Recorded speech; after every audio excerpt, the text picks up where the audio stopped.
বিগত 16 বছর ধরে জনগণকে একত্রিত করে কোনো আন্দোলন করতে পারে নাই। আমরা যখন অরাজনৈতিকভাবে সাধারণ ছাত্ররা বৈষম্য বিরোধী ছাত্র আন্দোলনের ব্যানারে আন্দোলন শুরু করছি, তখন সকল জনগণ আমাদের সাথে আসছে। তখন আমরা আপনাদের আওয়ামী লীগের স্বৈরাচারের পাচারা রূপ দেখেছি। এট দ্য সেম টাইমে এখানে আবু সাইদের নাম নেওয়া হয়, এখানে মুক্ত ভাইয়ের নাম না নেওয়া হয়, এখানে অন্যান্য শহীদদের নাম না নেওয়া হয়। এখানে কিভাবে আপনারা মিটিং শুরু করতে পারেন? এখানে আমরা কোনো দলের টাকার উপরে ভিত্তি করে আন্দোলন করি নাই। এখানে সাধারণ ছাত্ররা প্রতিদিন হেঁটে খেয়ে না খেয়ে কোনো সিঙ্গারা বিস্কুটের লোভে না যে নিজেদের পায়ের মাথার ঘাম পায়ে ফেলে তারা আন্দোলন করে। এই একটানা 35 দিনেরও বেশি সময় ধরে আন্দোলন করে তারা। আমরা আতঙ্কের পুলিশের উপর এই দেশটাকে আমরা ঠিক করতেছি। আমরা যখন দেশ সংস্কার করতেছি অরাজনৈতিক ভাবে, আপনারা তখন রাজনৈতিক দলের নেতা কর্মীদের নিয়ে এখানে কি করতেছেন? আপনার এই প্রশাসন লেয়াজু ভিত্তিক প্রশাসন। এই প্রশাসন যদি ভবিষ্যতে থাকে, আমরা আশা করতেছি আমরা সাধারণ ছাত্র সমাজ আবার একই ঘটনার সম্মুখীন হবো। আবার গুলি চালাতে পারেন। আজকে আগের দিন আপনারা লীগের হয়ে গুলি চালাচ্ছেন, এর পরবর্তীতে আপনারা হয় বিএনপি হয় অন্য কারণে গুলি চালাবেন। ভাই একটু আপনাদের জুনিয়র অফিসাররা কেন স্বতন্ত্র কমিশন চায়? তারা কেন বলতেছে যে আপনারা আমাদেরকে স্বাধীন করুন? কারণ তারা জানে আবার যখন নতুন রাজনৈতিক দল আসবে, আপনারা সেই নতুন রাজনৈতিক দল যদি চাপে পড়ে তাহলে আপনারা আবার আমাদের বুকে গুলি চালাবেন। আপনারা যে গুলি চালাবেন না, এর গ্যারান্টি কি আমাদের দিবেন? কোন ছাত্রের উপরে, কোন জনতার উপরে, নিরাপদ জনতার উপরে, কোন মিছিলের উপরে যে গুলি চলবে না, মিছিল মিটিং যে স্বাধীনভাবে হবে, এর কোন গ্যারান্টি আছে? একটা দল মাত্র রক্ত শুকাইতে পারেনি, তার ভিতরে আপনারা সমাবেশ শুরু করছে, আপনারা তাদের সাথে বসা শুরু করে দিচ্ছেন কেন? এগুলো কেন? আপনারা জবাব দিয়ে আমরা বলি, শোনেন আমি বলি, আপনাদের এই খুলনার অনেক প্রশাসন দেখছি। সেদিনকে আওয়ামী লীগের আমাদের যখন জোর করে তুলে নিয়ে যাওয়া হয়েছে, আওয়ামী লীগের অনেক আতিপাতি নেতারা আপনাদের আশপাশ দিয়ে ঘুরছে, আপনারা কোনো প্রতিবাদ করতে পারেন নাই। যেহেতু আপনি পুলিশ কমিশনার সেদিনকে কোনো প্রতিবাদ করতে পারেন নাই সন্ত্রাসীদের বিরুদ্ধে। আমরা চাই না এই খুলনা কমিশনারের, এই আপনার মতো পুলিশ কমিশনার আমরা এই খুলনায় চাই না। শুধু আপনি না, ওই দিনকে উপস্থিত সকল প্রশাসনিক কর্মকর্তাকে বদল করতে হবে। ওই দিনকে উপস্থিত সকল প্রশাসনিক কর্মকর্তাকে হয় বদলি করতে হবে, না হয় তাদের বহিষ্কার করতে হবে। আমরা কোনো লেয়াজু ভিত্তিক প্রশাসন চাই না। আমরা চাই ছাত্র জনতা মিলে একটা সুন্দর প্রশাসন হবে। সেই ছাত্র জনতা যে সরকারকে আনবে সুষ্ঠু উপায়ে, সেই সরকার ক্ষমতা আসবে। এখন আমরা ডক্টর মোহাম্মদ ইউনূসের নেতৃত্বে বাংলাদেশ পরিচালনা করব। এখানে কোনো রাজনৈতিক দলের জন্য আমরা কোনো সুযোগ দেই না। আপনাদের যে জুনিয়র অফিসার আছে তাদের সে একটা বার্তা, আপনাদের যে সিনিয়র অফিসার আছে তারা পদত্যাগ করবে কি করবে না আমরা জানি না, কিন্তু বর্তমান দেশের যে অবস্থা, পুলিশ প্রশাসন রাস্তায় দরকার। আপনারা অঞ্চলে অঞ্চলে ডাকাতি হত্যাযজ্ঞ থামান, রাস্তায় ফিরে আসেন। সিনিয়র অফিসার থেকে কমান লাগবে না, আপনারা নিজ নিজ থানার আন্ডারে আপনারা কাজ করেন।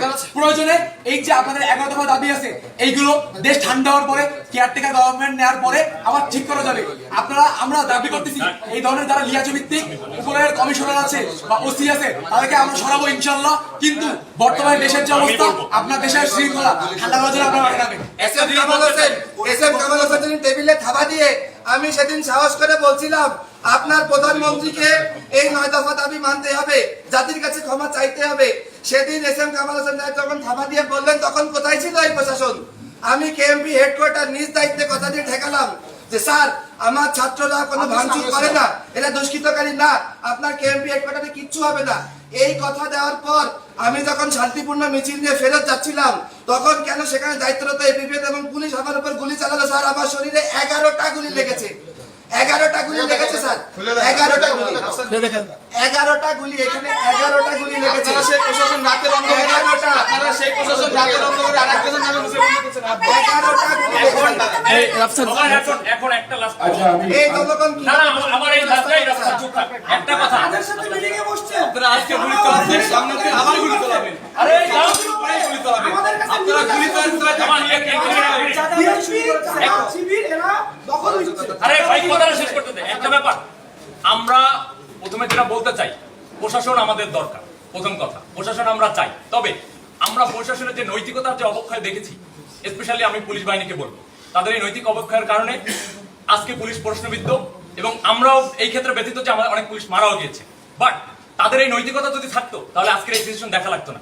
তবে আমরা কোনো রাজনৈতিক দলকে এখানে প্রমোট করার জন্য আমরা ছাত্র সমাজ এখানেও আসিনি এবং সারা বাংলাদেশে আছেন আন্দোলন। আমরা নিরপেক্ষতার ভিত্তিতে আমরা এই সরকার গঠন করতে চাই, এবং পুলিশ বাহিনীকে আমরা বলবো যে আপনারা যেই ধরনের নেতৃত্ব দরকার বা যে নৈতিকতা থাকা দরকার, সেইটার ভিত্তিতে আগামী দিনে কাজ করবেন। আমরা অবশ্যই প্রশাসনকে চাই, প্রশাসনকে আমরা তো কোনোভাবেই ধিক্কার বা ঘৃণা জানাতে, লেয়াজু ভিত্তিক প্রশাসনকে ধিক্কার জানাই। এট দ্য সেম টাইম আমরা চাই যে প্রশাসনিক কয়েকজন কর্মকর্তার জন্য যে পুরো ডিপার্টমেন্টকে বরখাস্ত করতে হবে বা ডিপার্টমেন্টকে আমরা নিন্দা জানাবো সেটা না। আমাদের অবশ্যই প্রশাসন দরকার আছে। প্রশাসন না থাকলে বিশৃঙ্খলা বাড়বে, এটা আমরা সবাই জানি। আমরা ছাত্ররা তো আর এই মাঠের দায়িত্ব নেব না, আমাদের পড়াশোনা আছে। তবে এই লিয়াজভিত্তিক প্রশাসন আমরা কখনোই চাই না এবং এই বাংলার ছাত্র সমাজ কোনোদিন মেনে নেবে না। আজকে আপনারা যদি রাজনৈতিক নেতাদেরকে ইনভাইট করতেন তাহলে আমাদের কেন রাখছেন? আমরা তো কোনো রাজনৈতিক নেতার মানে আন্ডারে আমরা কোনো আন্দোলন করিনি। এই আন্দোলন কি কোনো আন্দোলন তো রাজনীতি হচ্ছে।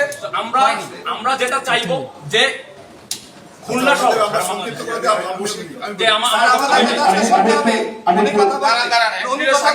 আপনাদেরকে বলি, আপনাদেরকে বলতেছি, আপনারা বর্তমানে কোন স্বৈরাচার সরকারের আন্ডারে নেই। আপনারা ছাত্র জনতার জন্য যেটা ভালো হয় সেভাবে আমরা যে আমাদের প্রতিনিধি ভাইরা আছে ঢাকা বিশ্ববিদ্যালয়ের জন্য তাদের নেতৃত্বে ভাই কথা বলতে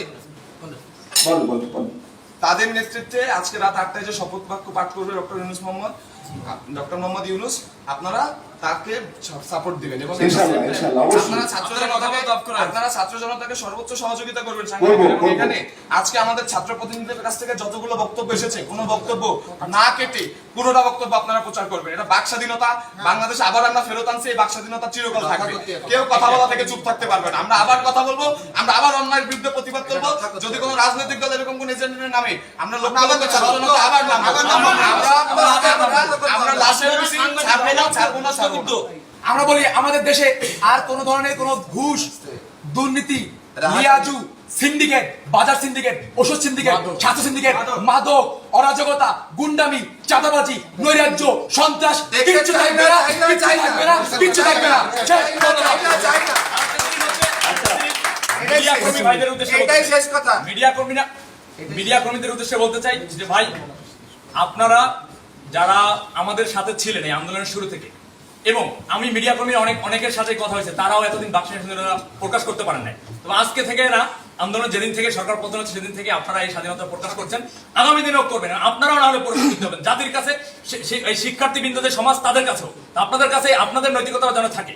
সব কোন বাহিনীকে প্রতিটা মানুষই হচ্ছে যদি অন্যায় করে তারা প্রশ্নবিদ্ধ হবে। এটাই আমার বাংলাদেশ স্বাধীন, আমার একটা কথা আছে। বাংলাদেশ স্বাধীন। আমরা এখনো কাজে গেলে এখনো আমাদেরকে অনেকে বাদ